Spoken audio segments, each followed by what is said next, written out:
Void Miner, Trial of the Century, Part 6,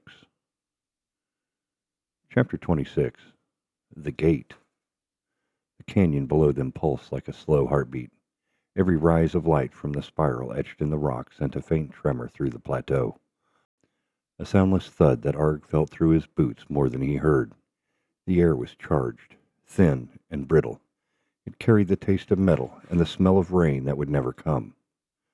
Behind them, the Dust Widow crouched in a halo of dust, engines ticking as they cooled.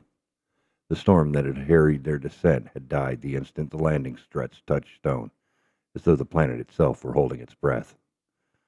Kara stood beside him, her helmet turning with each new flash of light. The reflection off her visor looked like fire, quick and nervous. One gloved hand resting against the swell of her stomach. "This is where they want us," she said quietly. Arg nodded.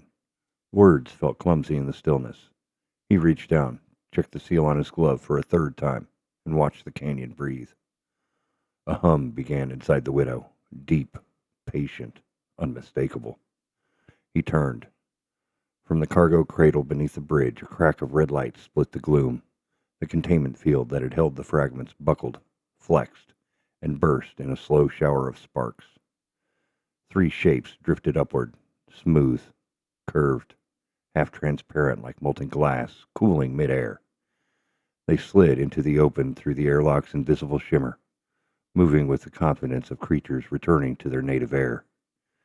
The fragments circled once above the ship, then descended towards Arg and Kara.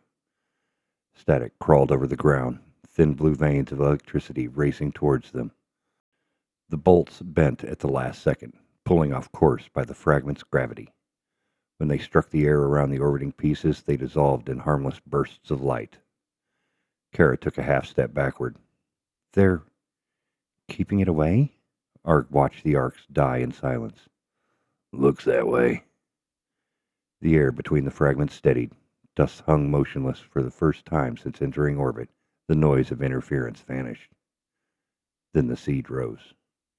It drifted from the widow's hold like a bubble rising through water. No sound accompanied its motion. No vibration touched the ground. The orb came to rest between them at chest height, its surface reflecting the canyon's glow. Arg's breath slowed. The seed didn't pulse or flare. It simply existed, a perfect stillness surrounded by motion. Kara's voice came soft. "It's awake again." He gave a tight nod. "And silent." The fragments tightened their orbit until they formed a triangle around the seed. Lightning above the plateau shifted its aim, striking the invisible barrier that formed from their movements. The bolt bent, crawled along the unseen surface, and bled harmlessly into the ground. Arg turned back toward the canyon. "It's drawing everything in." "The storm?" "The planet." Neither spoke after that. They began their descent. The path down had not existed a moment earlier. The dust had settled into smooth, glassy steps that glowed faintly beneath their boots. The fragments drifted beside them, keeping perfect pace. Every footfall stirred a ripple of light that ran ahead, marking the next few meters of path before fading again. Kara's breathing filled the calm line, steady but shallow. The climb was steep, the gravity heavier than it should have been. Halfway down, the canyon walls leaned in. The air thickened, humming in rhythm with the seed. Arg stopped. "You feel that?" Kara nodded. "Like it's watching?" He scanned the walls. Each surface bore carvings, concentric circles cut into stone so precise they looked printed rather than chiseled. In every ring, tiny channels glowed with a pulsing light that matched the seed's heartbeat. "The same geometry," he murmured. "Titan, helix, all of them." Kara's tone was almost reverent. "But older, cleaner." Arg ran his gloved hand along the nearest carving. The surface was warm. When he lifted his hand, the groove flared brighter where he had touched it, then faded back to normal. "We're inside its design," he said. The slope ended on a wide shelf of fused rock. From there, they could see the canyon floor in full, the great spiral alive and turning. Each ring of stone moved against the next without friction, throwing reflections like water. Kara leaned forward. That's no surface light. That's coming from below. Energy conduits. Arg checked the readings on his wrist display. The sensor feed jumped wildly. It's bleeding power upward. The fragments fanned out, taking positions around them. Sparks from the air drifted toward the orbits, drawn like moths to lamps. Beneath them, the spiral's motion slowed. The inner rings stopped altogether, locking into a perfect stillness. Lines of light shot outward from the center, tracing paths that climbed the canyon walls. Arg stiffened. It's responding to us. Kara glanced at the seed. It hadn't moved, but its surface had begun to shimmer with subtle color, as if reflecting things they couldn't see. Or to it, she whispered. The ground trembled, low and even. Dust slid toward the center of the shelf, carried by invisible currents. A crack of light split the heart of the spiral. Stone groaned, and a column of brilliance rose, twisting lazily like a slow tornado. It wasn't heat. Arg's suit registered no temperature shift, but the intensity forced him to shade his visor. The fragments shifted formation. Instead of orbiting, they aligned, each one taking a fixed position, equidistant from the column. Their surfaces brightened until their reflections bled into one another. Kara reached for Arg's arm. It's building something. He shook his head slowly. No, it's revealing it. The column widened, hollow from within. Patterns like veins traced its surface, the same motifs carved into the canyon walls. The light wasn't just rising, it was rotating, drawing the eye downward toward a central void. Arg's throat felt dry. That's the gate. Kara's voice trembled with awe. Then this whole canyon is the key? They advanced until they stood at the edge of the platform. The seed drifted forward on its own, hovering between them and the column. For the first time, Arg noticed the dust at its base spiraling inward toward the light, pulled by unseen wind. The glow pressed against his visor, bleaching all color from his display. Kara's voice broke the silence. Do you think it leads below the surface?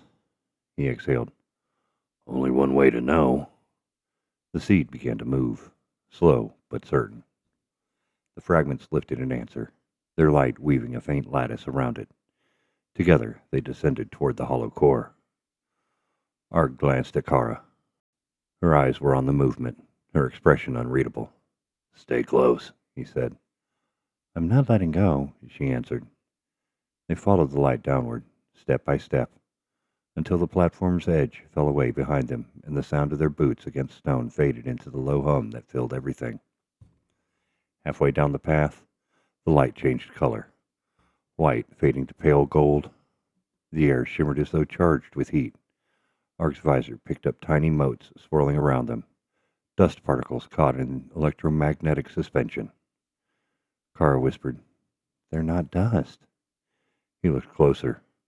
She was right.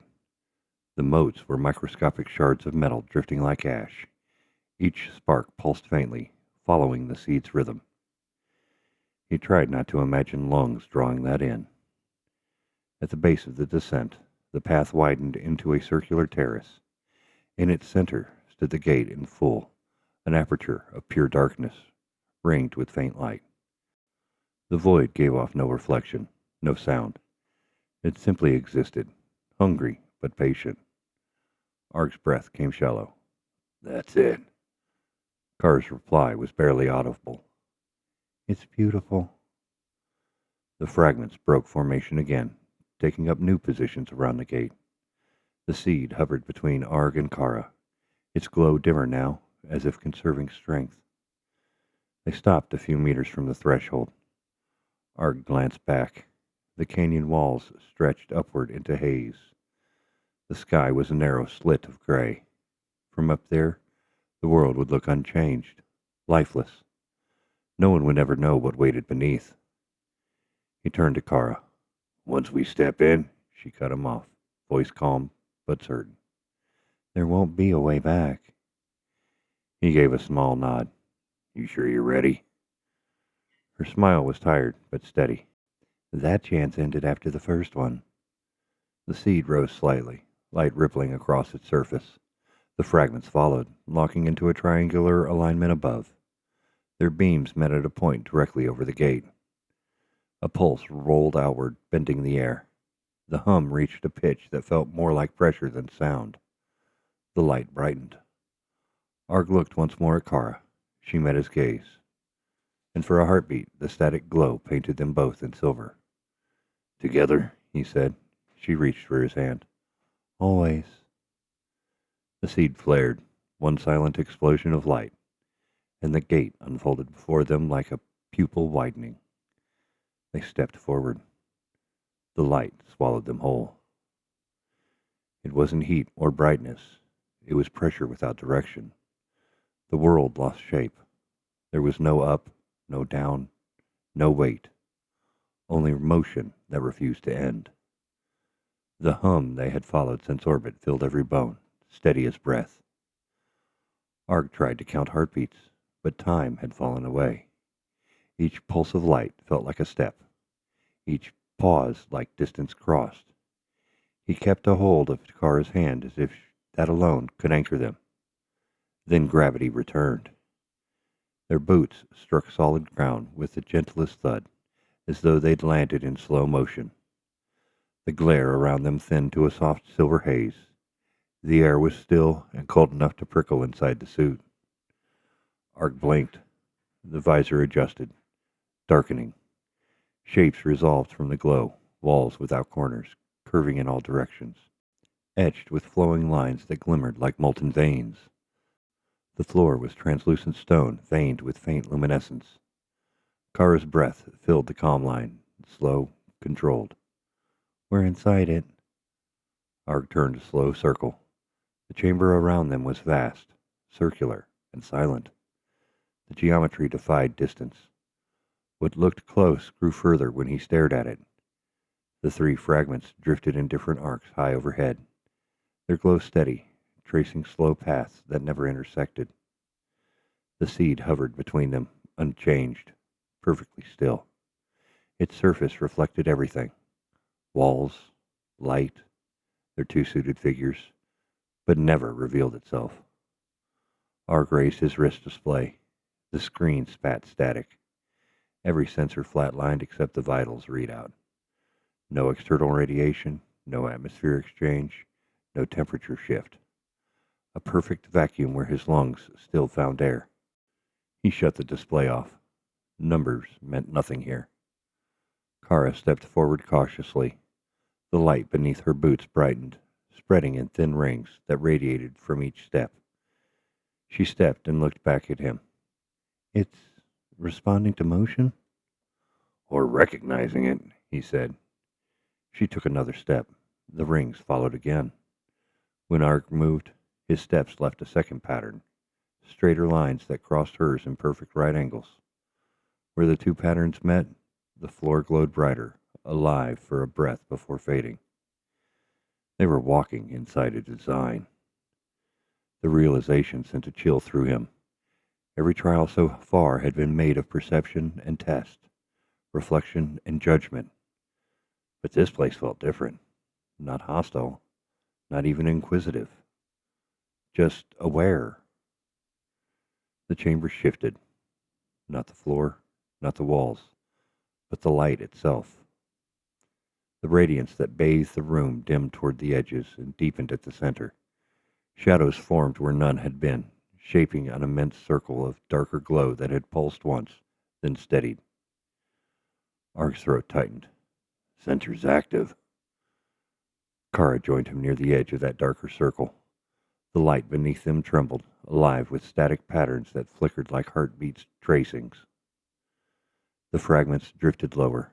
Each came to rest above a different arc of the ring. Together they formed a triangle surrounding the circle's core, their glow sucking deep into the stone. Arg turned slowly, measuring spacing. Equal distance. It's deliberate. Kara's reply was a whisper. Everything here is deliberate. Without warning, the ground beneath the circle sank several meters, slow and smooth.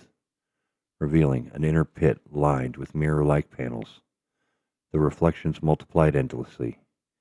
2 human figures surrounded by 3 hovering lights and a silent orb.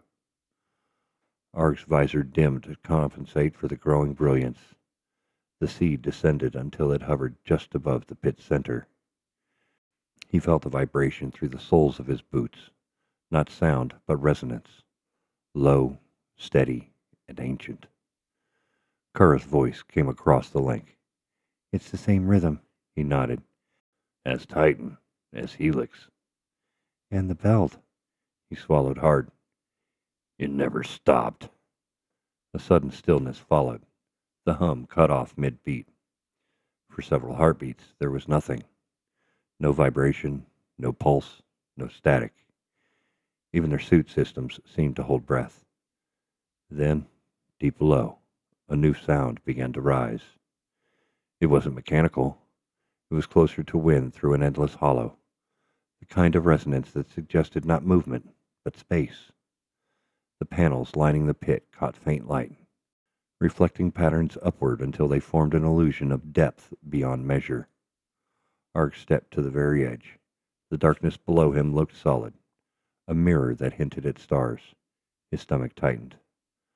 Kara came beside him. "It feels endless." He forced a grin that never reached his voice. "Let's hope it isn't." She looked at him through the faceplate, and he saw the calm acceptance in her eyes, the same quiet resolve she'd carried since Titan. 9 months pregnant, facing another trial, and still unwilling to retreat. He almost envied her certainty. The seed began to rise again, slow and deliberate. The fragments followed, maintaining their perfect triangle. Thin strands of light unfurled from each of them, connecting their glow to the orb. Arg stepped back, shielding his eyes. The light grew until it was almost white. The lines of the chamber started to shift, walls stretching outward, ceiling pulling away, distance unfolding like breath. The scale changed, but without motion. One blink, and the room felt 100 times larger. In the heart of the widening space, the seed held steady, its glow flickering as if resisting some unseen force. Arg glanced at it. "This is it," she nodded. "The threshold." He thought of the canyon above them, the storms, the years that had led them here. He wanted to say something profound, but all that came out was a rasp. "We walk, we see." "And we endure," she finished. The circle beneath their feet flared. A rush of air. Not air. Pressure. Blew outward. Dust that wasn't dust swirled upward in ghostly spirals. The fragments aligning vertically, beams striking the center of the chamber. The light climbed up until it reached a single point high above. A sphere of darkness bloomed there, sharp-edged and dense. Within it, stars seemed to move. The void turned slowly, stretching until it became a narrow column, connecting ceiling to floor. Kara whispered, "The gate." Arg stared upward, the word barely leaving his mouth. "It's opening." The fragments pulsed in unison. The column widened, edges glowing with faint, cold light. The void in its core shimmered like deep water, stirred by unseen hands. Every hair on Arg's body stood on end. He could feel the charge even through the suit. Kara reached out without realizing it, fingers brushing the air. Sparks chased her glove, but didn't strike. They both looked to the seed. It hovered motionless, silver surface reflecting the gate's ghostly glow. No sound, no message, no command. Just waiting. Arg turned to Kara. "Once we go in," she finished quietly, "there's no coming back." He nodded once. "Last chance to turn back." Her expression softened. "That chance ended after the first one." He almost smiled. The line cut through his fear like steel. They stepped side by side toward the column. The light around them shifted from gold to white. The sea drifted forward, taking its place between them. The fragments rose higher, orbit tightening until they traced a spinning halo above. Arg reached for Kara's hand. Their gloves touched. The light responded. One slow surge that rolled through the chamber, bending every reflection toward the gate. The darkness opened, swallowing color, sound, and form. Arg took one last breath of the thin, metallic air. Together, he said. Kara answered, firm and steady. Always. They walked into the light. Behind them, the column folded inward, collapsing without sound. The last flicker of glow from the fragments winked out. Far above, on the canyon floor, the spiral slowed, its light dimming to the faint red of cooling embers. The storm wind shifted course, flowing outward as though exhaling. In the silence that followed, the planet held still. The gate had closed. Chapter 27. Separation. The light broke apart like shattering glass. One moment, Arg and Kara were stepping through it together, hand in hand. The next, the world convulsed and ripped them from each other. It wasn't violence so much as redefinition, the space between atoms rewriting itself, deciding that two bodies could not occupy the same point of meaning. Arg fell forward into silence. The sense of motion vanished, replaced by stillness so complete it stole his breath. His boots met something solid, but the sound died before it could reach his ears. He straightened slowly, blinking against the haze that floated around him. Neither fog nor air. A suspension of pale light that gave no color, no depth. Kara! His voice barely reached his own ears. He turned in a slow circle. The gray expanded infinitely. A sphere without horizon. No echo. No response. Only his own breathing, ragged and too loud inside the helmet. Then the vibration began. It started beneath his boots, a faint rhythm pulsing through the floor. The suit sensors flickered, unsure whether to classify it as seismic or auditory. The pulses deepened, resolving into an unmistakable pattern. 3 beats. Pause. 1 long. He froze. That pattern had followed them across worlds. The seed's pulse. But the seed was gone. He looked around. The fragments, too, were absent. The silence felt surgical. When the hum returned, it came from everywhere at once, low and resonant, a frequency that bypassed hearing and went straight to the bone. Kara! He took a step forward. The light thickened, coalescing into translucent planes. A shimmer like glass caught his reflection, then split it. A wall rose between him and where he thought she'd been. Smooth, fluid, endless. Kara! Her shape flickered on the other side for a heartbeat. Helmeted, reaching back. Their fingertips nearly met before the barrier solidified. Arg! Her voice came faintly through the comms, distorted by static. I can't. The transmission cut off mid-word. He slammed his fist against the barrier. The shock traveled up his arm but made no sound. The wall had absorbed it like water. He hit it again. Nothing. The hum built, low and steady. He turned his face toward it, every muscle tense. Show yourself! The gray brightened until his visor dimmed automatically. The barrier between them began to glow from within, outlines twisting in slow spirals. Symbols like those carved into Titan's walls unfurled across the surface, rings within rings, etched light following invisible rules. Then the barrier vanished, and so did Kara. He was alone. The pulse ceased, replaced by a single absolute silence that felt heavier than gravity. Then the world spoke. The voice had no direction, no tone. It was not mechanical and not alive. An absence pressed into shape by meaning. Trust is the measure. Arg jerked as if struck. The words vibrated through his chest plate. He opened his mouth, but there was nothing to answer. No echo, no residual hum. The light dimmed again, leaving him standing in a vast, colorless chamber. He breathed once, twice. Fine, he muttered. Let's see what that means. The floor beneath him flickered, a ring of soft light radiating outward with each step he took. When he stopped, the glow lingered, tracing a pattern, intersecting lines forming a spiral. It looked like direction. He began to walk. The chamber shifted with him. Pillars grew from the haze, thin and tall, smooth as bone. Some leaned, others curved like frozen tendons. Each reflected him differently, elongated, distorted, aged. He brushed one gloved hand along a surface. The contact triggered a cascade of faint gold sparks that climbed the pillar in branching veins. The hum returned briefly, softer, almost questioning. Arg stepped back. Not answering, huh? Silence. He moved on. The further he walked, the more the geometry changed.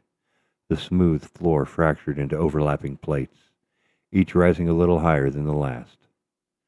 It reminded him of broken armor plates, something that had once protected and now served as pathway. Every so often, flashes crossed the periphery of his vision, movement that vanished when he turned his head. He forced himself to focus on his breathing. The suit's vitals remained green. Everything else, the radiation, magnetics, atmospheric pressure, read null. He stopped at the edge of the chasm that hadn't existed moments earlier. The gap was narrow, but deep, its interior filled with swirling gray mist that hid the bottom. On the opposite side, the path continued, glowing faintly. Arg's instinct said jump. His legs said wait. He looked down into the mist and felt the old fear stir, of emptiness, of space without tether. Behind him, a whisper. He spun. Nothing but haze. Then the whisper again, clearer this time. You'll fall. The voice was his own. Arg's jaw clenched. Not today. He stepped back, braced, and leapt. For a moment, there was only weightlessness, the brief suspension between intent and consequence. The mist swallowed him halfway across. His stomach lurched. Then his boots struck the far side. He hit hard, rolled, came up on one knee. The whisper faded. He exhaled through his teeth. You'll have to do better than that. Elsewhere, Kara's world unfolded from silence. The first thing she registered was the cold. It wasn't temperature, but presence. A stillness that pressed against her skin, even through the suit. The gray light surrounded her seemed thinner here, less fog, more dust. Arg? Static hissed in reply. She turned slowly, scanning the emptiness. The last thing she remembered was his hand in hers, the flare of light, then absence. Kara Voss, she whispered, grounding herself with the sound. You're here. You're breathing. You're not done. The sound steadied her pulse. She adjusted the regulator at her waist, checking the vitals. Everything nominal. Oxygen, 72%. Then the floor beneath her pulsed. The light spread outward in a perfect circle before fading back to nothing. She waited. When nothing followed, she took a cautious step. The pulse repeated. A direction. She walked. The path wound forward through the haze, revealing faint structures. Arches that curved overhead, lattices of translucent material that caught the gray light and broke it into ribbons. The architecture shifted as she moved, the same way Titan's chambers had changed with perception. After several minutes, a figure appeared ahead. Kara froze. It was Arg. He stood motionless in the haze, helmet lowered, arms crossed. The outline was unmistakable. Arg, she called, moving closer. He didn't respond.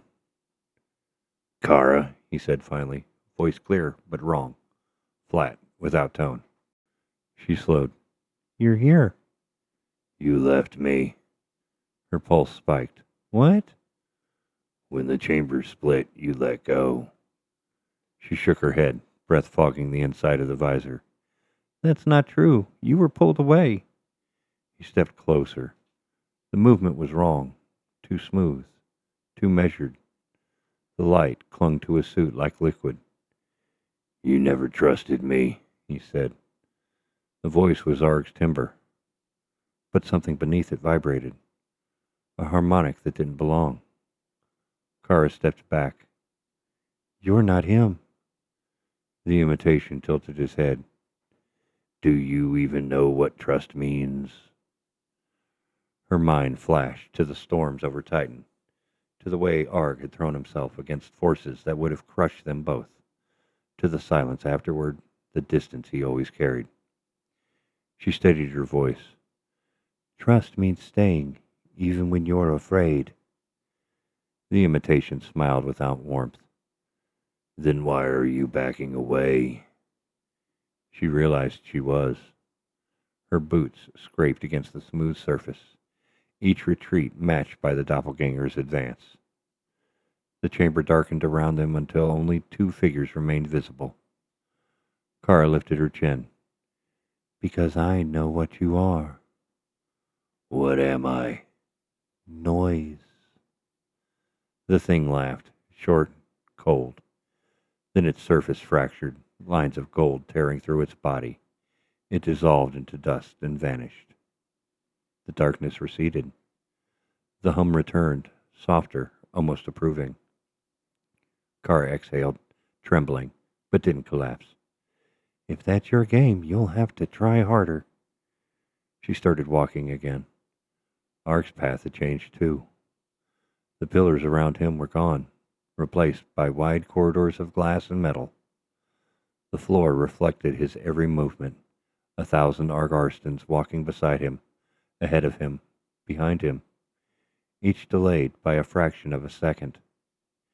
He stopped to study one reflection. It didn't stop with him. The mirrored Arg kept walking until he faced him head-on from the opposite side of the glass. Arg's gut twisted.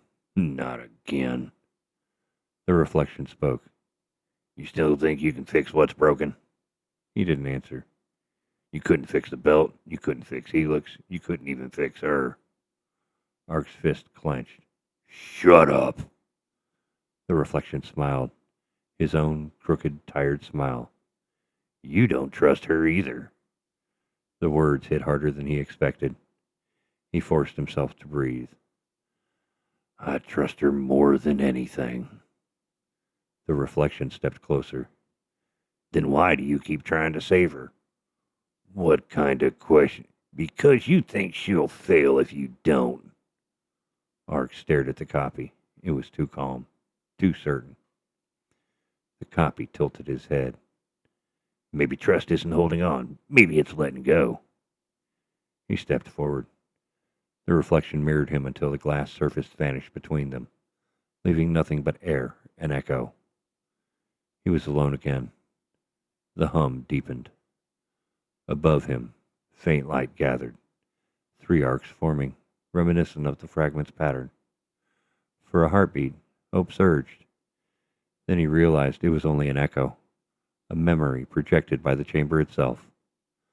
The arcs faded, leaving darkness. Arg turned in a slow circle, searching the empty space.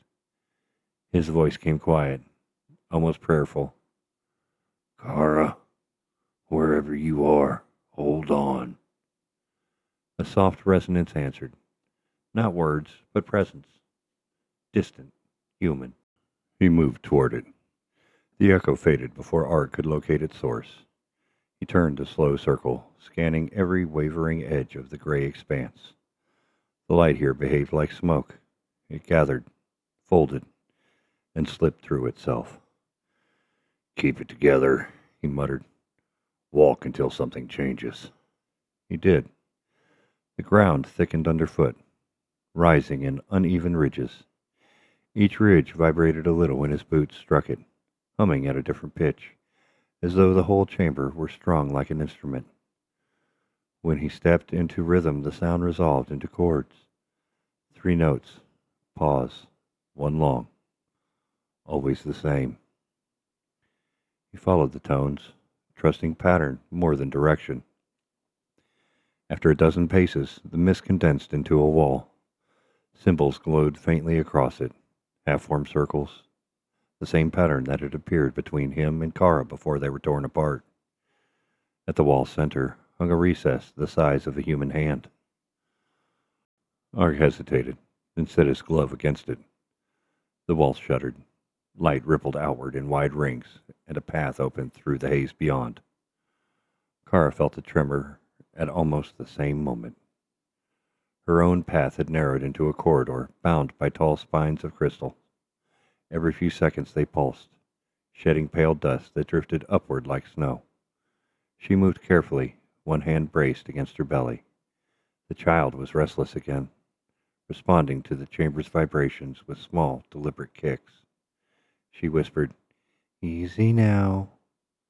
The corridor curved sharply, ending in an open space ringed with arches. Each arch carried a reflection, herself at different moments, younger, harder, frightened, triumphant. They shifted in slow sequence, one memory bleeding into another. She stepped closer to one arch, and the image solidified, her face streaked with blood and oil, the belt burning behind her. A voice rose from the reflection. "You want a cause? You got one. How many died for it?" Kara froze. "This isn't real."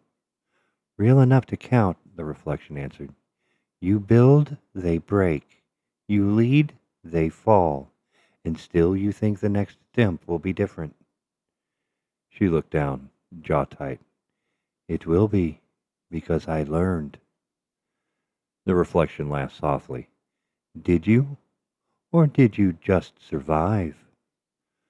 Kara stepped through the arch. It shattered like water. The chamber beyond was empty again, silent except for her breathing. But the weight of the question followed. Ark's passage narrowed until he had to turn sideways to continue. The ridges beneath him gave way to smooth, dark stone. His lamps caught faint engravings, handprints, hundreds of them, layered and overlapping. He crouched. The impressions were smaller than his own, some barely the size of a child's palm. Each print pulsed once with a faint blue light when he touched it. He whispered, "How many walked this path before us?" The answer was movement. The handprints nearest him faded, while new ones appeared further ahead, leading him on. He followed, the sound of his own breath loud in his ears. After a while, the path opened into a chamber shaped like a hollow sphere. The walls curved upward, vanishing into shadow. In the center floated a single object, a mirror disk the size of his chest, slowly rotating. He approached it cautiously. His reflection looked back, older somehow, eyes lined by exhaustion and something colder. The reflection spoke first. "You keep moving because stopping means thinking." Ark stared at it. "Thinking's never killed me." "It will," the reflection said.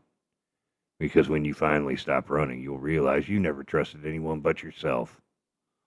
"Wrong," he said flatly. "Kara." The reflection smiled pityingly. "You trust what she represents, not who she is." The chamber darkened until only that face remained hovering in the blackness. "You made her a reason to keep breathing. That's not trust, that's fear of silence." Ark struck the disk with his fist. The image fractured, shards of light spinning away into the void.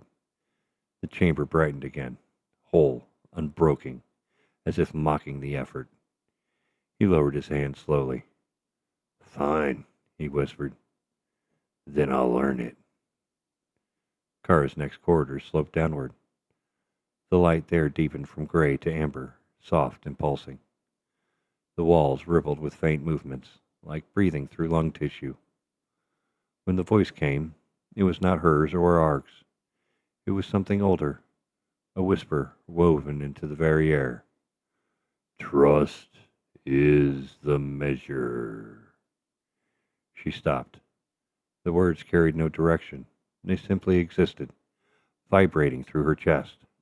For a heartbeat, she thought it might have been memory, But the echo repeated, softer the second time, receding like a tide. The same instant, Arg heard it too, distant, indistinct, the same phrase threading through the fabric of his chamber. Neither knew the other had heard it. Kara pressed her palm to the wall. The vibration was gone, leaving only stillness. "Then show me what it means," she murmured. A pulse of light answered, opening a path ahead. The passage carried her into a vast circular space. In the center stood a single column of translucent stone, suspended a few centimeters above the floor. Inside the column glowed a faint lattice of light, 3 intersecting arcs that reminded her of the fragment's orbit. As she approached, the arcs began to spin. The floor beneath her shimmered, projecting faint images across the walls. Moments with Arg, fleeting and imperfect. Him repairing the widow's hull. Him sitting silent after a battle. Him asleep in a chair while she worked. None of it grand, all of it human. The column pulsed in time with her heartbeat. Kara's throat tightened. "You want me to trust that?" she whispered. "I already do." The column brightened until the air hummed with energy. A voice, her own, spoke from within. "Then why do you keep proving it?"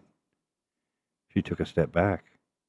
The column split into 3 narrow beams that spun around her like a cage. Every pulse illuminated her from a different angle, showing 3 versions of herself. Leader, survivor, mother. The voices overlapped. "Which one does he trust?" Kara closed her eyes. "All of them, or none. It's not his burden." The beams flickered violently, then collapsed inward, merging into a single thread of light that wound around her wrist like a bracelet before fading. The hum subsided. The chamber went still. Arg felt the aftershock of it, an unseen current passing through the floor beneath his boots, a momentary pull on the air, as if Kara had answered a question he hadn't been asked. He looked upwards. Somewhere above, light flared and died. He whispered to the emptiness, "Hold on, I'm coming." The chamber answered with motion. The floor beneath him began to rise, carrying him toward a narrow aperture glowing faintly ahead. He stepped through. Behind the aperture lay a bridge of black glass stretching over a bottomless void. Every few seconds, ripples of light ran its length like breath through a living thing. Arg walked cautiously. Each step triggered a resonance that traveled outward along the bridge and returned stronger, as if testing his weight, his resolve. Halfway across, the surface beneath him split. A fissure opened, thin but widening. He stumbled back, arms out. From the fissure rose a figure, silhouetted, human, motionless. As it lifted its head, he saw his own face again, but younger, hard-eyed, defiant. The younger Arg spoke. "You think trust is earned? It isn't. It's given." Arg swallowed. "Given can be taken. That's the point," the echo said. "Risk is the measure." Arg's pulse pounded. "Then what are you? Proof you still don't understand." The fissure widened, the younger version stepping closer. Their visors nearly touched. Arg felt the static crawling along his skin, even through the suit. He said quietly, "Then teach me." The echo smiled, the same weary smile Kara always said meant surrender disguised as courage. "You already know. Let go." Arg reached forward, hand open. The echo dissolved into light that ran along his arm, through the veins of his suit, and vanished into the void below. The fissure sealed. The bridge was whole again. Kara walked out of the other chamber into gray again. The floor beneath her was trembling lightly, a heartbeat she could almost match her breathing to. "Arg?" she whispered. No reply. But for the first time since entering the trial, she felt his presence, not through comms or sound, but as a quiet certainty pressing behind her ribs. The walls around her rippled, folding away like cloth drawn back from a window. Far ahead, a faint light waited, cool and white. She started toward it, hands still on her stomach. With each step, her pace quickened, the gravity of the place seeming to ease. When she reached the light, it curved upward into a circular aperture, identical to the one Arg had crossed. She stepped through. Both emerged into the same central void, though neither could see the other yet. Between them floated a sphere of soft light, neither seed nor fragment. Something older, the trial's heart. The voice of the world returned, calm and final. Trust is the measure. The light flared. For a moment the void between them dissolved, and through the haze they caught each other's outlines. Brief, blurred, but real. Arg reached out. Kara mirrored that gesture. Their hands didn't meet, but the light bridged the distance, a line of gold between them. The voice fell silent. The chamber dimmed. And somewhere outside, beyond their awareness, the seed stirred in its orbit, the fragments beginning their slow drift back toward unity. Chapter 28. Arg's Trial. The floor beneath him pulsed once, faint as a heartbeat through stone. Then silence fell again, complete and absolute. Arg stood motionless inside his suit, hands loose at his sides, every nerve braced for the movement that didn't come. The light in the chamber had dimmed to a dull gray wash. He could see the faint texture of the floor, smooth as polished glass, broken only by thin veins of light that ran outward like cracks. His own reflection watched from beneath his boots, distorted by the curvature of the surface. He drew one steady breath, slow enough to keep from fogging the visor. Kara. The comm returned nothing but static. He closed the channel, not because he wanted silence, but because the hollow hiss had begun to sound like breath that wasn't his. The light flickered once, soft, rhythmic. He turned slowly, every motion deliberate. The chamber's edges curved upward. No walls, only distance fading into pale haze. Somewhere above, faint motes of gold drifted down like slow snow. Arg adjusted the suit's temperature feed. It showed nothing. No atmosphere, no radiation, no gravity variation. The chamber didn't exist in physical terms. It was a projection built around him, and it wanted him to forget that. He whispered to himself, "Third trial." The words sounded foreign in his helmet. He didn't know if Kara had made it this far. He only knew he was somewhere beyond the wall that had split them apart, facing her own measure. He squared his shoulders. "All right, then. Let's see what you're after this time." The hum began again, faint, patient. It wasn't sound. It was pressure, a weight that gathered inside his chest and spread to his limbs.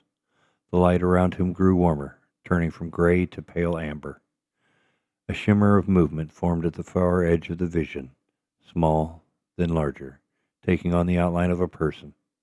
He froze. The figure moved closer, resolving into a woman's shape, visorless, hair drifting as though in water. She wore no suit, no protection, yet she breathed.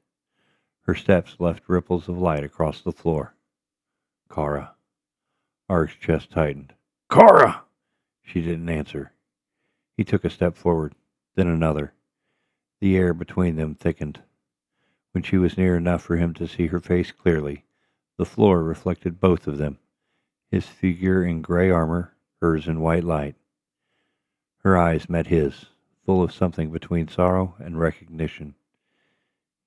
You couldn't save me," she said. His stomach dropped. "That's not." The chamber darkened.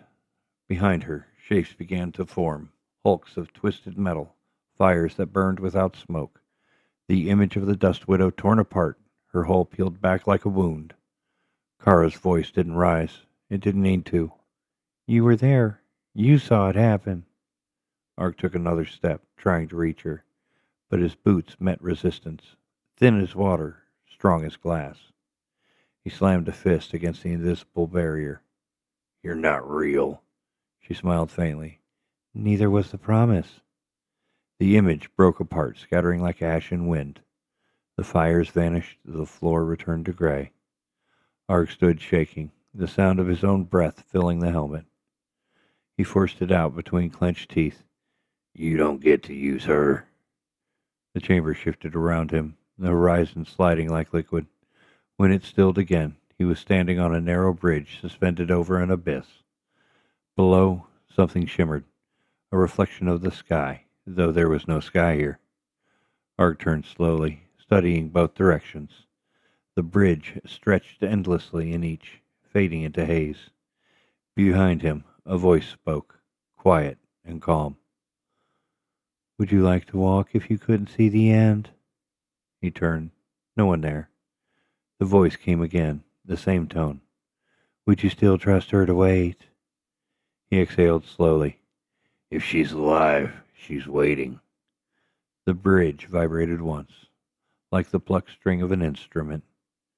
The voice whispered, "Then walk." He stepped forward. Each footfall sent faint ripples through the surface beneath him. The bridge was translucent, and beneath it he could see faint reflections moving like shadows. Some looked human, others mechanical. Every so often he thought he saw Kara's outline walking parallel below. After several minutes, the air grew heavy again. The bridge narrowed to a single step's width. Arg slowed. "Trust," the voice said softly, "is surrender." He stopped. "Trust is survival." The voice laughed once, dry, humorless. "That's what the fearful tell themselves." He set his jaw. "Then call me fearful." He walked on. The bridge ended abruptly. Before him stretched open air, a void filled with faint light. The last span of the bridge fractured under his boots. He backed away, but the cracks chased him. "Not this again," he growled. The final plate broke free. He fell. The fall lasted too long to be real. Gravity here was not force, but memory. It dragged at him through thought, not motion. The air screamed without sound. He hit something solid, rolled, and came up on one knee. The suit alarms flickered but registered no damage. He was standing in shallow water, now ankle deep, motionless despite its movement. The surface mirrored the chamber above him, perfect reflections, stretching into infinity. Across the water, Kara stood again. Her reflection rippled differently than the rest, as though she were truly there. "Arg?" Her voice was small, pleading. He took a step toward her. She shook her head. "Don't." He stopped. "What is this?" "If you move closer, I'll drown." The water around her began to darken, tendrils of black rising from below. Arg's instincts screamed to move, but his body locked in place. "Let me help you," he shouted. Kara's eyes filled with tears. "That's what always kills me." The water rose, swallowing her reflection first, then her face. She sunk soundlessly until the surface stilled. Arg lunged forward, splashing through the mirror-flat water, reaching for where she'd been. His hands met nothing but cold.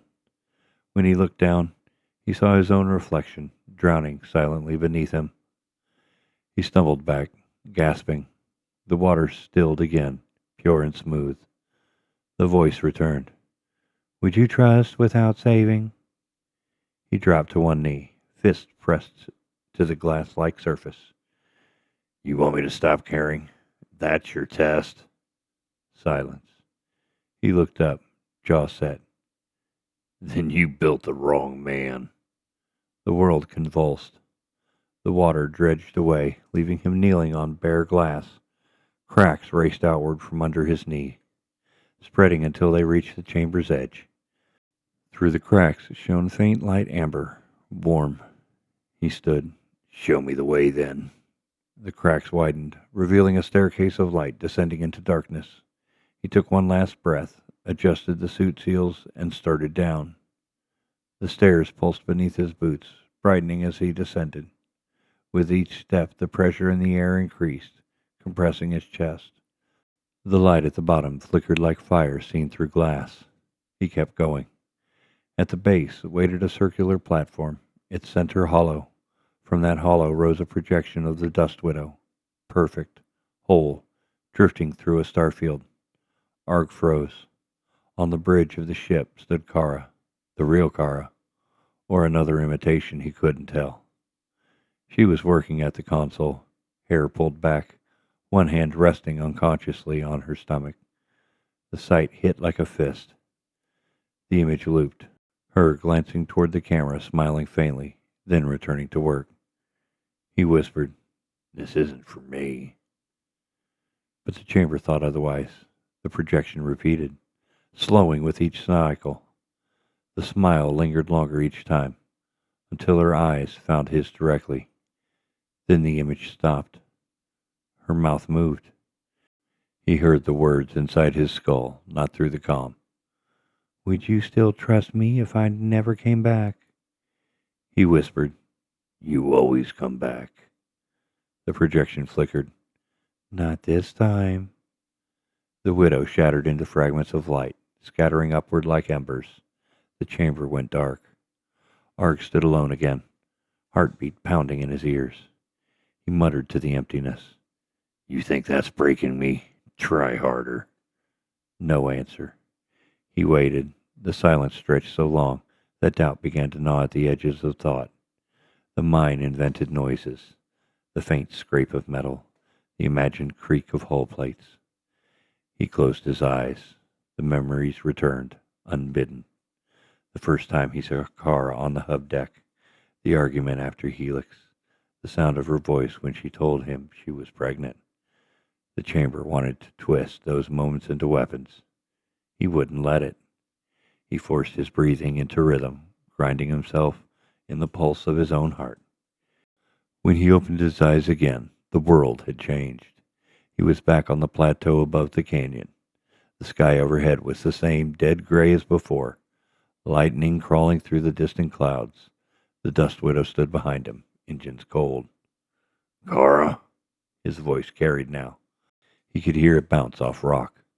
For a moment he thought he'd escaped the trial. Then he saw the canyon below. It was gone. In its place yawned a smooth crater filled with still water that reflected the gray sky perfectly. Arg's chest tightened. "No!" He started toward the edge. The water was so still it looked solid. The reflections of the sky was flawless, until he noticed there was no reflection of himself. Then he took another step. The surface rippled. From the center of the crater something began to rise, a shape too familiar. Kara. Her helmet was cracked, the suit torn. He shouted, "Don't you do this to me again." She lifted her head, lips moving silently. He slid down the slope, boots kicking up dust. The closer he came, the deeper she sank. He reached out, and his glove passed through her like mist. The chamber's voice returned, colder this time. "Would you trust what you could not save?" Arg stood trembling, arms still extended. "I already do." The world shattered like glass. When the shatter light died, he was still standing, but his ground had changed beneath his boots. Gone was the plateau and the crater. In their place lay a wide plain of ash the color of steel. The sky hung motionless, a lid of dull white. He turned in a slow circle. Nothing moved. The widow was gone, the canyon gone. Only his own breathing filled the helmet, harsh and steady. Then the pressure began again, subtle at first, like the throb of blood in his ears. But it built until his teeth hurt. The light behind the visor dimmed automatically, but still the brightness grew, bleeding through. He lifted a hand to shade his eyes. When the glare eased, a single figure stood on the plain ahead. This one was not Kara. It was himself, older, leaner, the armor scarred and darkened, the face inside the visor a reflection of years that hadn't happened. The older Arg walked toward him, slow, unhurried. You still think this ends with her? The older one said, the voice the same, but scraped raw by time. Arg set his jaw. She's part of it. She's the last part after this. It's just you again. Alone. That's the price. He shook his head. Not this time. The older one stepped a few paces away. You always say that. Every time a ship dies. Every time a crew burns. You bury the dead. Weld the hull. Promise it's the last time. Then you start again. Because someone has to. No. The other's tone softened. Because you're afraid to stop. Arg stared at his double. The light around them flickered, revealing shapes in the ash, the outlines of people, hundreds of them, kneeling, faces turned away. All the ones he couldn't save. They faded in and out of sight like smoke. He whispered, You think I don't remember? The double's head tilted. Memory isn't trust. The figures in the ash began to rise.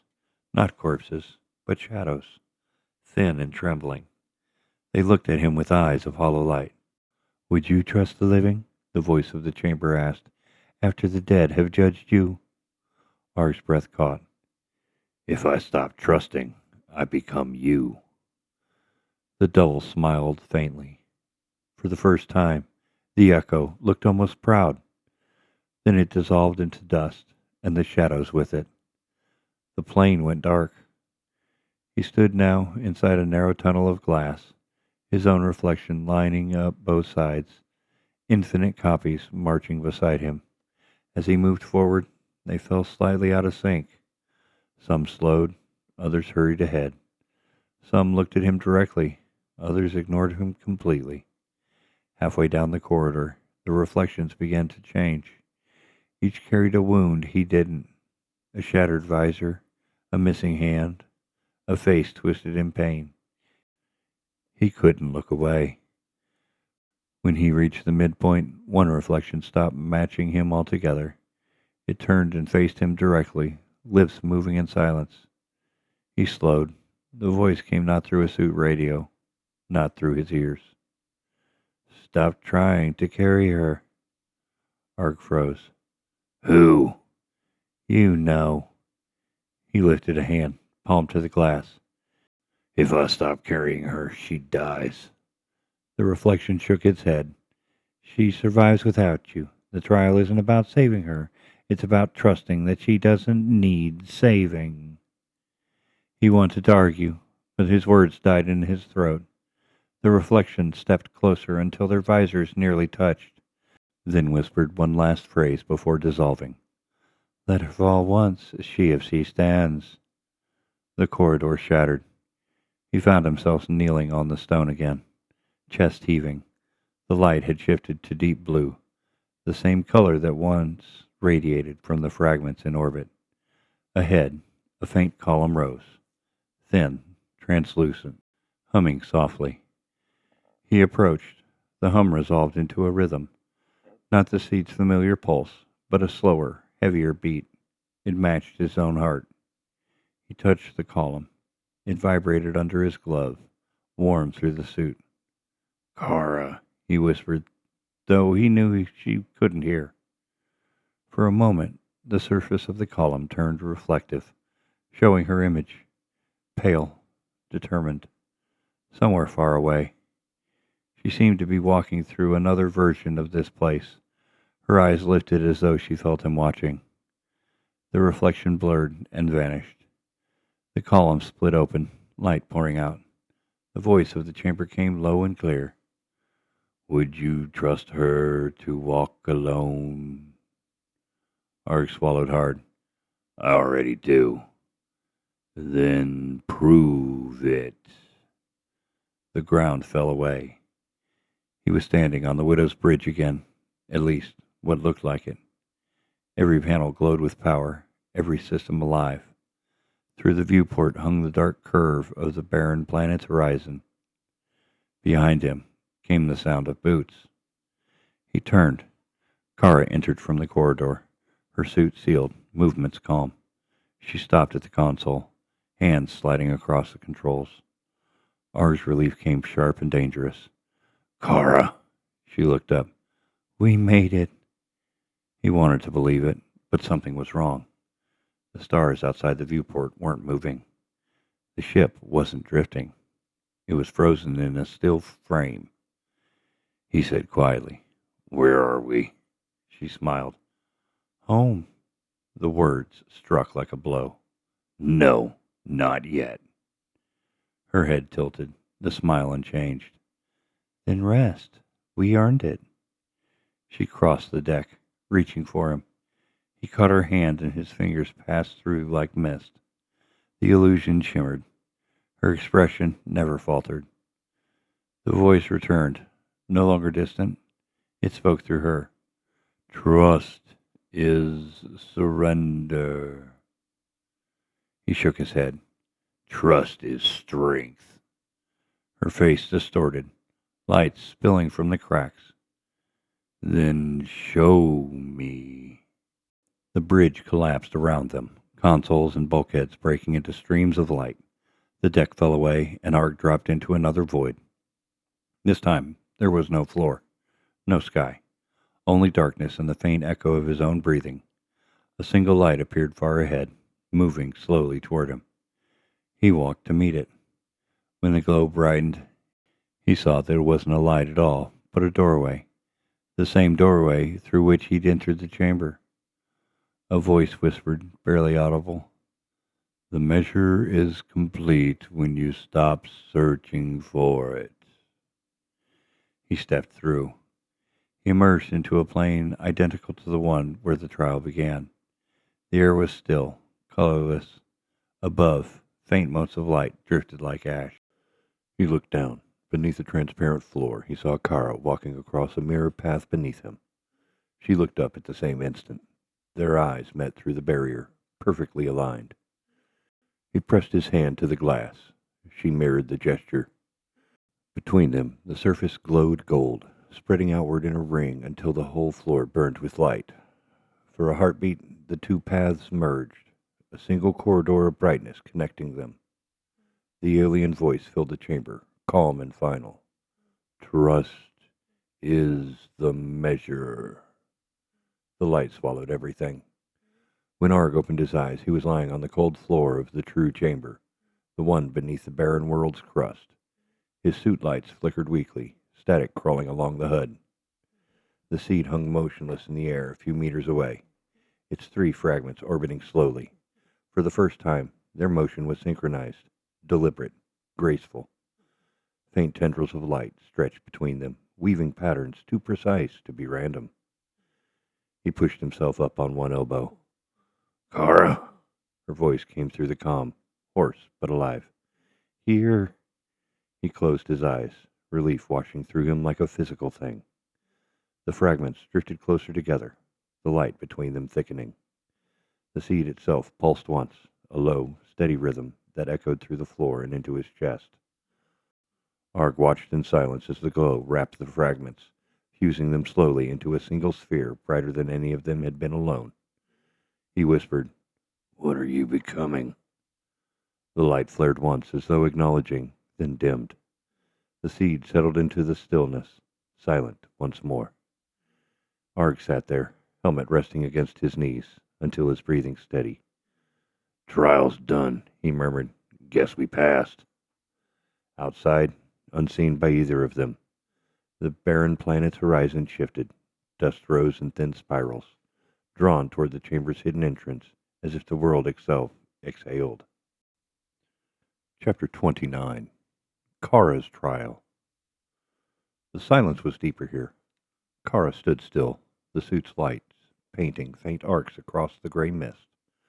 Her reflection curved away in every direction, 100 duplicates caught in glass that wasn't glass.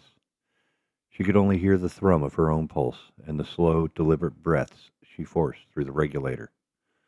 The last thing she remembered was Arg's outline fading in the haze, his hand slipping from hers. Then the voice, cold, distant. It said a single thing. Trust is the measure. Now She was alone. She adjusted her stance, one hand instinctively pressing against her belly. The child moved beneath her palm, a slow roll that made her heart stutter. "Not yet," she whispered. "Stay calm. I've got you." The floor beneath her glowed faintly, a circle expanding with each exhale. No walls, no visible door, only endless distance folding in on itself. When she stepped forward, the floor moved with her, a slow ripple that carried her deeper into the unknown. The chamber's light grew warmer as she walked. At first, she thought it was her visor compensating, but then she felt the temperature shift, a radiance that sank into her skin. The air, or whatever passed for it, felt heavy, electric. The voice came again, almost gentle this time. "Where does trust begin?" Kara stopped. "In choice." Her own voice startled her. The sound was too loud in the helmet, like speaking in an empty cathedral. The chamber responded with light. Lines etched themselves across the ground, branching outward until they formed a vast web. At the web's center stood a faint shape, a figure turning slowly. She took one step closer, and the light condensed into a man. Arg. He stood facing away from her, his stance rigid, head slightly bowed. Relief broke through the tension in her chest. "Arg!" He didn't turn.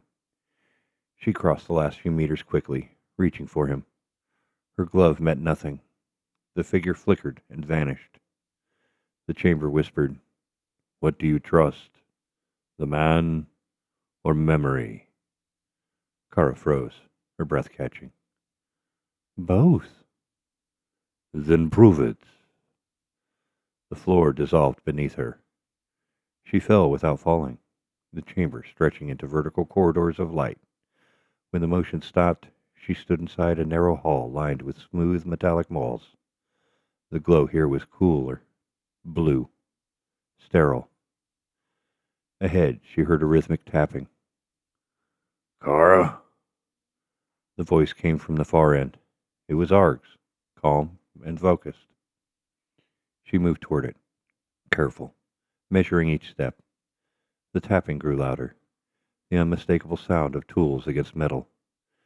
She turned a corner and saw him kneeling beside a console. He didn't look up. She crouched beside him. "You're here. I thought—" "Busy," he said, cutting her off. His tone was flat, distracted. "System's failing again. Always something to fix." "Arg?" He stopped working long enough to glance at her. His eyes were cold, detached. "I told you to stay on the hub. You never listen." The words hit harder than she expected. "That's not you talking." He returned to his work, muttering. "Always chasing, always needing to prove something." She stepped back, heart pounding. "You're not real." He froze, then straightened slowly. "No," he said, voice lowering. "But I'm what you think of when you're afraid." The hall darkened around them, until only his visor glowed. "Do you trust me?" he asked. Kara swallowed. "Yes." "Even now?" "Yes." The glow faded. The hall went silent. The next light rose from below, soft and amber, spreading in wide arcs. She followed it to a vast circular chamber filled with suspended platforms. Each platform hung in space like an island, connected by narrow bridges of light. At the furthest platform, she saw Arg again, this time standing near the edge, looking out into the void. She called to him. "Wait!" He didn't move. When she stepped onto the first bridge, it wavered beneath her weight, light rippling outward like disturbed water. Halfway across, her breath hitched. A dull ache spread low across her stomach, tightening. She paused, hand going instinctively to her belly. The pressure eased after a few seconds. She stayed still until her breathing steadied. "Just strain," she whispered. "Nothing more." She moved on. The second bridge was steeper, the air colder. Her knees trembled, not from effort, but from the growing certainty that each step was being measured. The chamber felt alive, watching.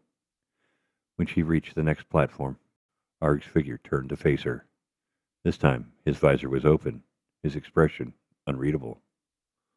"Why do you follow?" he asked. "Because I don't give up on you." He tilted his head. "Even when I do?" Her throat tightened. "You wouldn't." The light between them flickered. His expression shifted. Regret, then anger, then nothing. "You don't know that," he said softly. "You only believe it." The platform beneath her cracked. She dropped to one knee, gripping the edge. The chamber roared, not with sound, but with vibration, shaking her bones. She shouted, "I believe in us." The platform steadied. Arg's image vanished again. Kara stayed where she was, breathing hard. Another tightening rippled through her abdomen, sharper this time, deeper. She clenched her jaw until it passed. "Stay calm," she whispered. "Focus." The next bridge formed ahead, brighter than the last. She rose and walked toward it. The bridge carried her into a smaller space, circular, walls glowing with steady light. At its center hovered a sphere of translucent glass, swirling with pale mist. She approached it slowly. Inside the mist, shapes flickered. Images of the belt, the hub, the children on their station. Faces she knew, voices she'd taught, echoes of laughter. One image lingered longer than the rest. The small figure of a child running across the station's main deck, clutching a piece of broken metal like a toy. "Teo." Her voice broke. You're supposed to be safe." The mist darkened, and the child turned toward her. His face was blank, eyes wide and glassy. "You left us." She shook her head. "No, we built something that would last." He took a step forward inside the sphere, his movement slow, puppet-like. "You left us," he repeated. "You leave him too." Her hands pressed to her stomach. "Never." The light inside the sphere flared, flooding the chamber with brightness. The child's voice changed, deeper now, echoing Arg's cadence. "Then prove it." The light shattered. She fell again, landing on a slope of dark glass. The pain hit immediately this time, a tightness that stole her breath. She rolled onto her side, one hand squeezing on her belly, eyes squeezed shut. "Not now." The contraction passed after several long seconds, leaving a faint, trembling aftershock. She breathed slowly until the pounding in her ears subsided. When she opened her eyes, she was lying at the edge of another mirror pool. The reflection in its surface was not hers. It was Arg's. He stood on the opposite side, staring down into the same water. "Kara," his voice carried faintly, "do you trust me?" She struggled to her knees. "Always." "Then stay where you are." She hesitated. The water between them rippled, darkening. Something beneath the surface shifted. He raised a hand. "If you cross, you'll lose everything." Her breath quickened. The ache in her abdomen returned, sharp and rhythmic. She closed her eyes, counted through it, and opened them again. "You're not him," she said quietly. The reflection smiled, cold, wrong. "You can't even tell anymore." The pool flared white, blinding. When her vision cleared, the chamber was gone. Now she stood in a narrow corridor, lit by pulses of red. The light timed itself with her heartbeat. Each pulse made the walls breathe, expanding, contracting.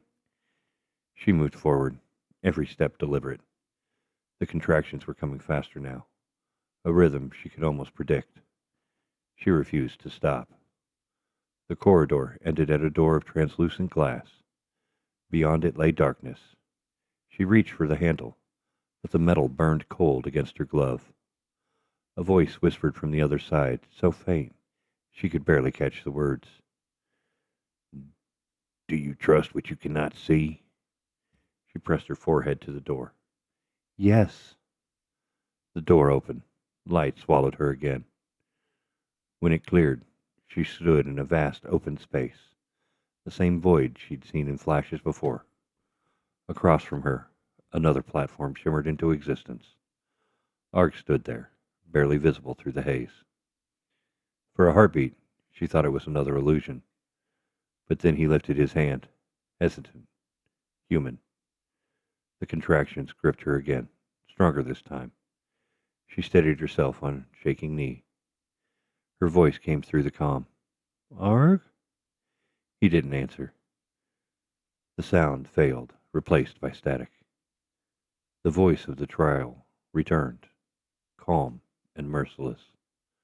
Trust is the measure. Kara straightened. Every muscle trembled. Then you already have my answer.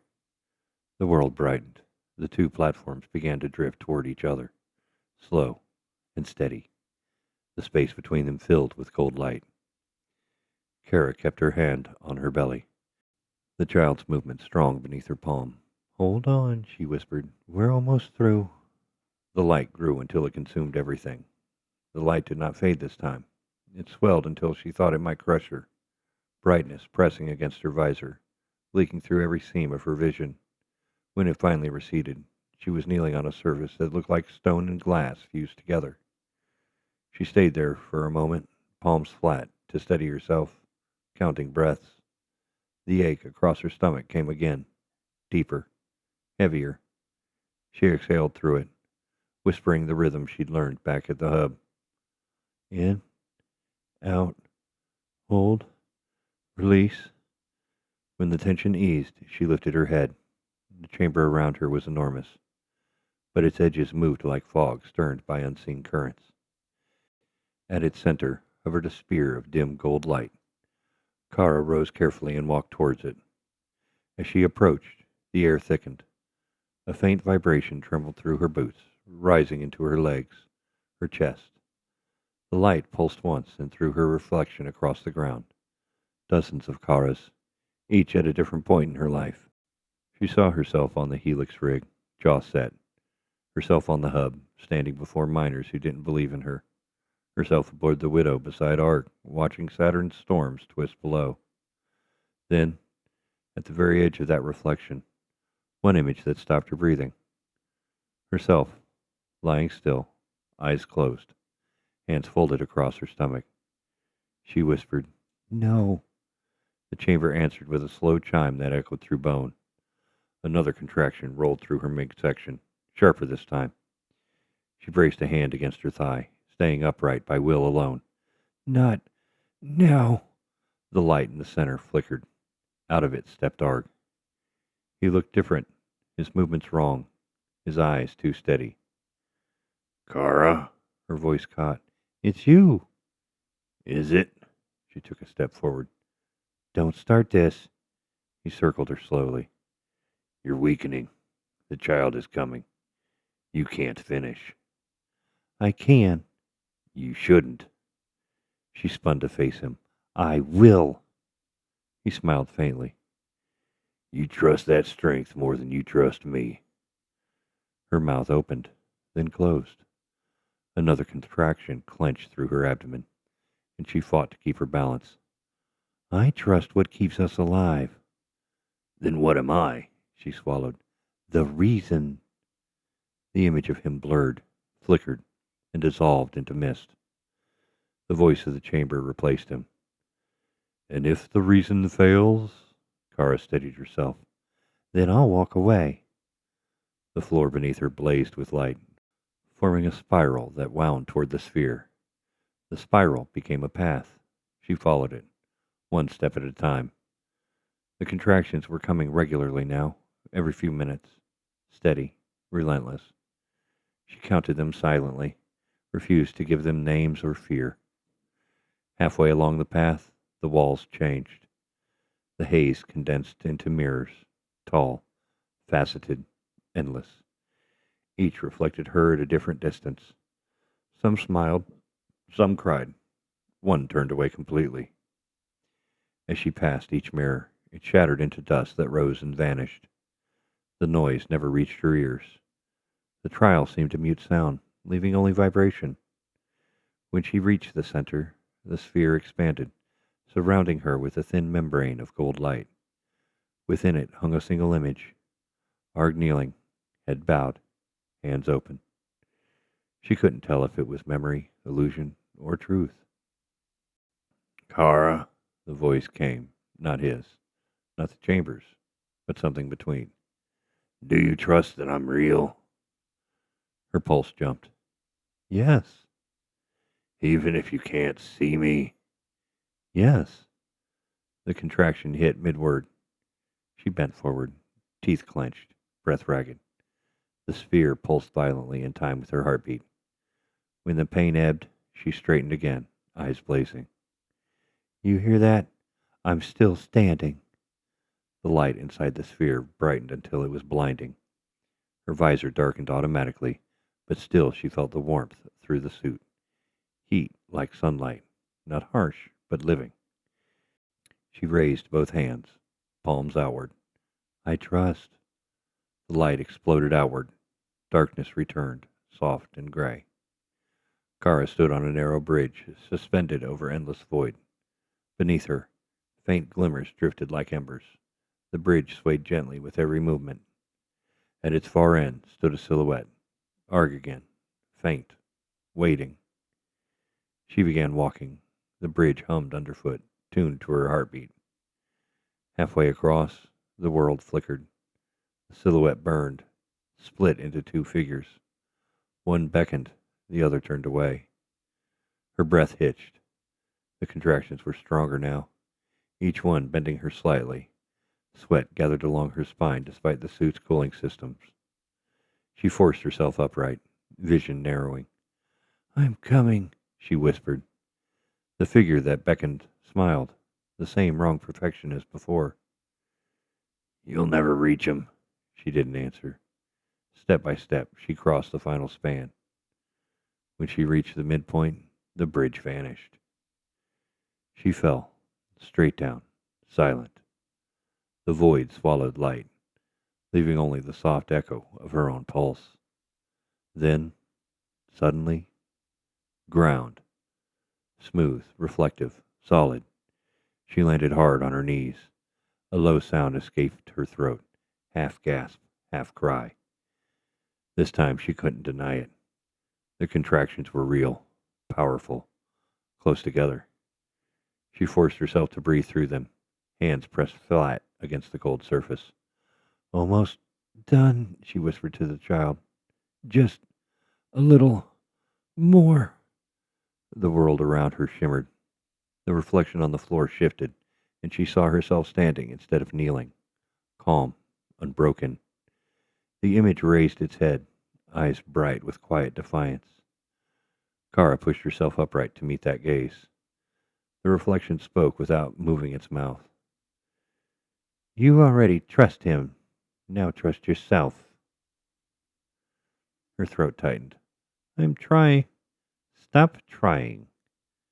The reflection reached toward her. Be. The surface rippled outward. Light climbed up her suit like water, soaking into the fabric until she glowed faintly. The pain didn't vanish, but it steadied. Less chaos, more rhythm. She realized then that the chamber wasn't trying to stop her. It was mirroring her state. The calmer she became, the smoother the environment. She closed her eyes, centered herself on breath, on heartbeat, on the life she carried. Slowly, the trembling underfoot ceased. When she opened her eyes, she was standing at the threshold of the same aperture Arg crossed before, the trial's final gate. Beyond it glowed soft white. Her voice came low, steady. Trust is the measure. The gate opened. She stepped through. The chamber beyond was small, circular, silent. A beam of light fell from above onto the floor, where three small motes drifted, fragments of something she knew too well. Her breath caught. The fragments, the seed's companions. They spun slowly, dragging faint trails through the air, as if orbiting an unseen center. She reached out, but before her hand touched them, the light flared. The motes shot upward, fusing briefly into a ring that hung above her head before vanishing. The voice whispered one last time, "The measure is kept." The world broke apart. She awoke on the cold floor of the true chamber, her visor fogged, alarms beeping softly. Pain still rolled through her abdomen, real, insistent. She turned her head. Arg was there, sitting a few meters away, watching her through his visor. The seed floated between them, fragments circling in perfect sync. Her voice trembled through the comms. "It's starting." He nodded once, silent. The glow of the seed reflected off his helmet. Kara laid a hand over her belly and closed her eyes. "Then we finish together." Chapter 30. Blind Choices. The air shimmered, then broke. Arg reached for Kara, fingers grazing her forearm, and in the space of a heartbeat she flickered like a reflection disturbed by water. The next instant she was gone. Not displaced, not pulled away, just out of sync, her outline dissolving into ripples of light that hung for a second before fading. "Kara!" His voice bounced back, warped and distant, as though he were shouting into water.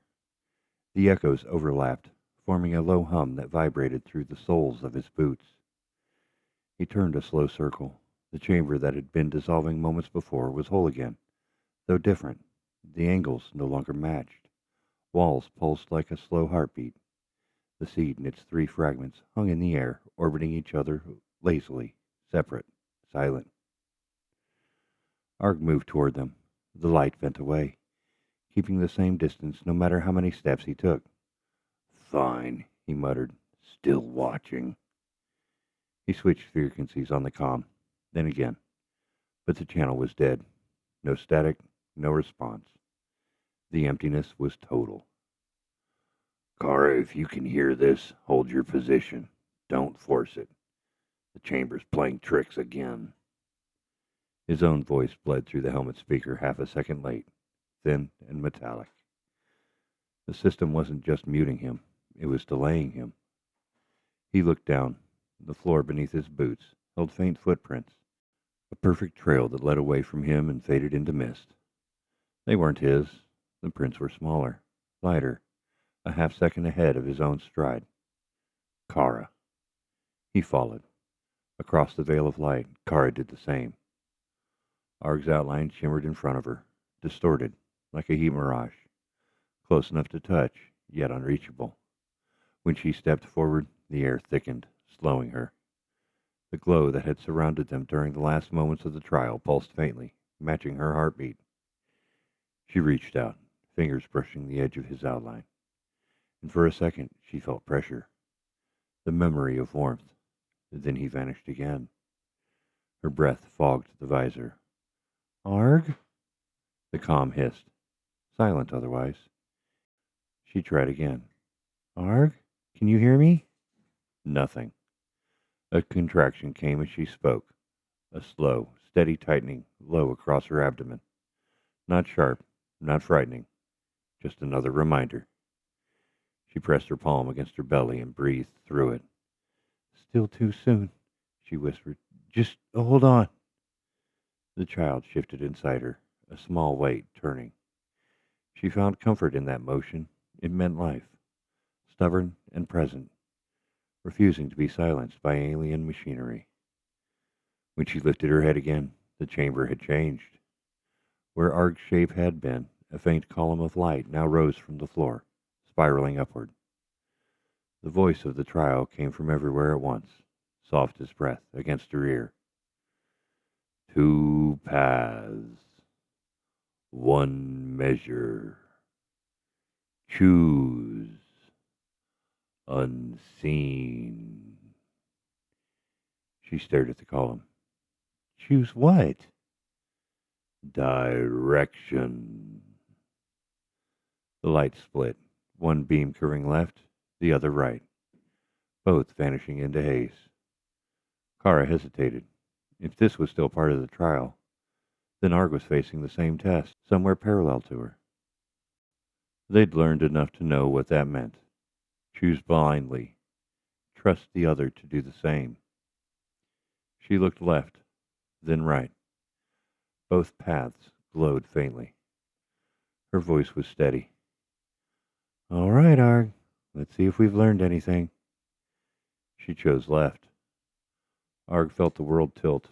The footprints he'd been following divided in front of him, half veering left, half veering right. He crouched, studying them. There was no difference in weight or spacing, no sign of hesitation. Kara's gait was perfect, balanced.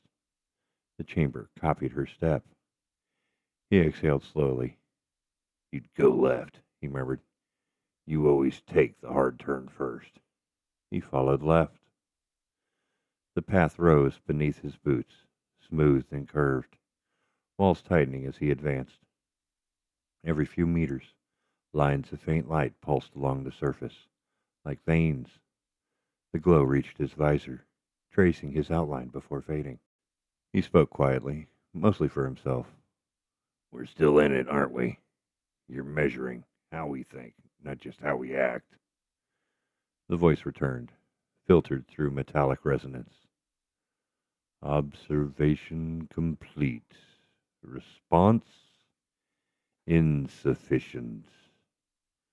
Arg froze. Insufficient for what? The measure continues. The corridor twisted, light bleeding into blue. Ahead, the passage split again. One tunnel descending, the other climbing. He looked upward, then down. All right, Kara, let's gamble twice. He climbed. Kara's path narrowed into a ribbon of light suspended over a bottomless void. Each step left ripples behind her, fading into darkness. When she looked down, she saw faint images forming beneath her feet. Shadows of herself and Arg walking the same path, slightly out of sync, never touching. The sight made her chest ache, but it also strengthened her resolve. The contraction came again, stronger this time. She stopped, braced herself, breathing through it with practiced control. Not panic, just pressure, she whispered. When it passed, she straightened and kept walking. The voice returned, closer now. Would you trust if you could not confirm? Yes, she answered without hesitation. Would you trust if proof meant pain? Yes. Would you trust if trust cost life?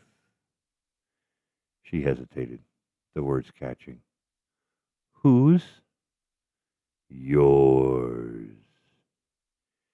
She stared into the darkness below. Then I trust him enough to make that choice for both of us. The path beneath her brightened until it shone white. Arg reached the summit of the path. The air shimmered, and before him peered a translucent wall, like a membrane of light vibrating between two frequencies.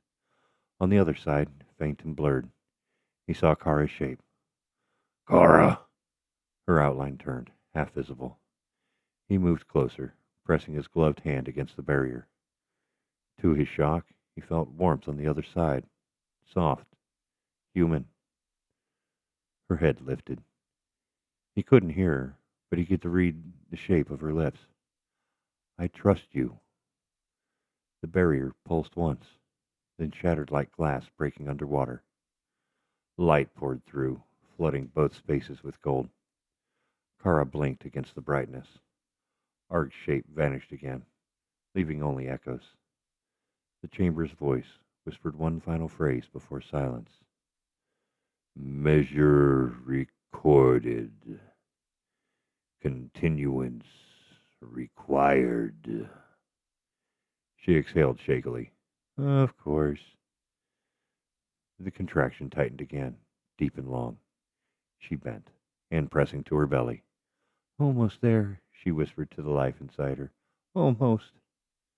The air shimmered once more, and the floor gave way beneath her feet. Arg felt it too. A sudden drop. weightlessness swallowing him whole. For a second, he thought he saw Kara's hand reaching through the blur of light toward him. He reached back. Their fingers passed through each other like overlapping shadows. Then the chamber inverted. The fall ended with a pulse of white that burned everything clean. The light subsided to gray. Arg's boots touched solid ground again, though the surface felt alive beneath the soles. Soft vibration, a slow pulse that matched nothing in his own body. He steadied himself and looked around. The chamber had changed once more. It was wider now, edges curved outward like the inside of a lens. The seed and its 3 fragments hovered high above, tracing quiet orbits through the haze, distant as stars. He tested the comm. "Kara?" Only static, then a whisper of his own voice delayed by half a breath. The delay made his skin crawl. He turned slowly. On the floor, a faint pattern glowed. A spiral of lines that twisted outward, then branched in 2 opposite directions. Between the branches hung a single symbol. Infinity rendered in pale light. A choice, again. He crouched to study it, fingers brushing the lines. The glow intensified around his hand, then steadied. 2 paths, 1 measure. The phrase repeated in his mind, neither heard nor read. He rose, breathing slow. "All right, I'll trust you to pick the other one." He chose the right branch. Kara landed lightly a heartbeat later. Though to her, it felt like minutes had passed. She blinked away the residue of light. The chamber she faced was not Arg's, yet it echoed it, angles and shapes inverted like the inside of a reflection. Her hand rested against her stomach automatically. The ache was still there, the same dull tightening, rhythmic and persistent. She breathed through it. "Still with me?" she whispered. "Good." Before her, a pattern gleamed on the floor, an identical spiral branching in 2. At the center floated the same symbol of infinity. She studied it, lips pressed together. "You'd take the right," she murmured, "because it climbs." She smiled faintly. "So I'll take the left." She stepped forward. Arg's corridor sloped upward in long, shallow curves. The walls here were translucent, filled with drifting motes of light. Occasionally, the motes clustered into shapes. His own silhouette, Kara's, flashes of the widow's interior, then disperse again. The effect made him dizzy, like walking through a half-remembered dream. As he moved, he began to notice the faint tremors running through the floor. Each pulse came half a second after his heartbeat, as though the chamber were mimicking him. He stopped, and the rhythm continued, slower, steadier. Another heart somewhere near. "Kara," he whispered. The pulse answered once, then faded. He kept walking. Kara's passage descended gently, the light dimming to a dusky violet. The air felt denser, pressing lightly against the suit. Ahead, a sound rose. Soft chimes that fell and rose again. The same phrase, over and over. It took her a moment to realize the melody catching her breathing pattern. She smiled despite herself. "You're watching me again, aren't you?" The chamber replied, not with words, but with motion. Symbols flared along the wall, spirals within spirals. She recognized them now. Biometric readings, translated to geometry. Heartbeats. Oxygen. Another rhythm below those. Slower. Deeper. The child. The sight made her throat tighten. "That's right," she whispered. "We keep moving." A contraction rippled through her midsection. Firmer this time, but not cruel. She braced a hand against the wall until it passed. The chamber light warmed in response, like sympathy. She laughed softly. "Even you understand." Above, Ark's path opened into a narrow ledge overlooking a void. Across the gap, another ledge mirrored his, faintly glowing. Between them hung a thin bridge of light barely wider than a single step. He stared at it, the memory of Titan's collapsing platforms flashing behind his eyes. He exhaled once, stepped onto the bridge. It flexed, but held. Halfway across, the light began to dim. The darkness below thickened until it looked solid. Within it, something stirred. Slow, graceful movements, like enormous fish beneath deep water. The chamber's voice returned. Would you cross if she could not? He stopped.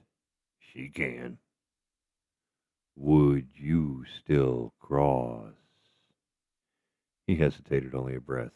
Yes. The bridge brightened again, solid underfoot. He kept moving. Kara's descent ended in a wide chamber filled with floating fragments of glass. Each shard reflected a different scene. The hub, the guild's forges, the orphan's station, Arg asleep in the pilot's chair. When she moved, the reflections shifted to follow. One shard drifted closer. Inside it, she saw herself, alone on the Widow. Arg nowhere to be found. The reflection spoke in her own voice. You'll be left again. You always are. She stared at it, heartbeat quickening. Maybe, but I still keep building. The shard trembled, cracked down the center, and turned to dust. The others flickered, uncertain. Another contraction rolled through her abdomen. Longer this time. She waited it out, breathing slow. When it ended, she touched one of the remaining shards gently. The image inside shifted from loneliness to light. A corridor where Arg walked ahead, half seen, waiting. She whispered, I'm still coming. The shards dissolved, and her path reformed in gold. Arg reached the opposite ledge. The corridor beyond was narrower, walls pulsing with faint blue light. Every few steps, whispering filled his ears. Not the trial's voice, but Kara's, soft and distant. He couldn't make out the words, only tone. Calm, steady, alive. It was enough. He smiled beneath the helmet. Keep talking, Voss. I'll find the signal. He followed the sound until it faded into silence, leaving only the rhythmic hum of the chamber. The hum grew deeper, turning into a vibration he felt through his chest plate. Then, faintly, another pulse answered. Slower, softer, familiar. He recognized it instantly. The child's heartbeat. The monitors on Kara's suit had recorded it once before. The chamber was replaying it now. Ark stood still, listening. You're using them against me, he murmured. But it's not going to work. The hum intensified, enveloping him. For a moment, he felt warmth spread through his body. Comfort so real it almost broke him. Then it vanished, leaving cold silence. He walked on. Kara emerged into a narrow passage that rose toward a distant point of light. The contractions came and went, steady now as breathing. They no longer frightened her. They grounded her. Each one reminding her of what waited beyond this place. As she climbed, the floor began to mirror her steps. Every footprint glowed, then faded. Halfway up, she saw another set of glowing prints forming beside hers. Larger, heavier, half a beat behind. Arg. She didn't pause. We're aligned again, she whispered. Good. The higher she climbed, the closer the light above became until it filled her visor. When she stepped into it, the world dissolved. Ark felt the same light envelop him. The floor vanished, replaced by weightless suspension. For a heartbeat, he saw Kara across from him, separated by a thin membrane of energy. Her head turned, eyes catching his. He reached out. She did the same. Their hands met the barrier, light passing between their palms. The voice of the chamber spoke one last time, quiet, almost tender. Two paths, one trust. Measure complete. The light imploded. When the glow faded, they were both on the floor of the true chamber again, each on the opposite sides of the seed and its fragments. The objects still orbited separately, their light soft but consistent. Arg pushed himself upright, breathing hard. Kara? Her reply came through static, but clear enough. Still here. He laughed once, exhaustion in the sound. Figured as much. She looked toward the faint glimmer of the seed. It's watching. Let it. Another contraction took her. She breathed through it without comment. Arg saw the movement, knew what it meant, but said nothing. There would be time to fear later. For now, they'd made it through another measure. The end of Part 6 of Void Miner, Trial of the Century.